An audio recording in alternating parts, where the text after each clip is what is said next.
In today's video, I'm going to teach you how to set up price books in Salesforce. A price book is simply a collection of products and their prices that you can use across opportunities, quotes, and orders. It's especially helpful if you sell the same products at different prices for different markets, regions, or customer segments. We're keeping this simple and focusing on creating a price book and adding products to it so you can start using it right away. First, head to the Sales app. On the left bar, look for the Price Books tab and open it. If you don't see it, you can use the search to find price books or customize your navigation later, but for now, just open the tab.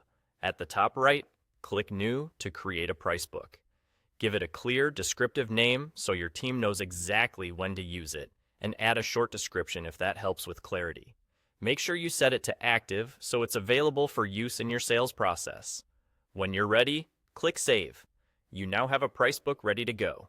If you need to keep it private to a specific group, check your sharing settings later, but the key is that it's active and saved.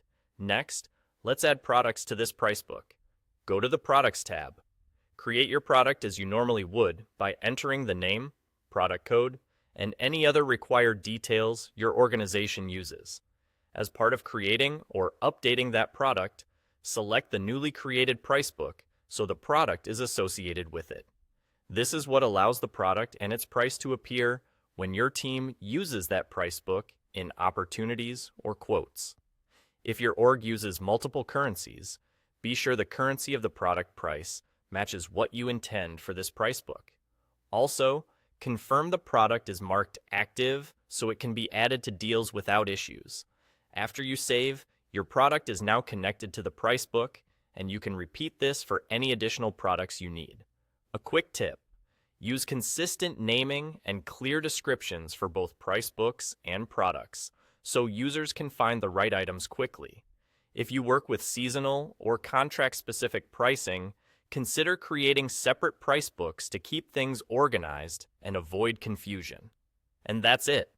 You created a price book, set it to active, and started adding products to it.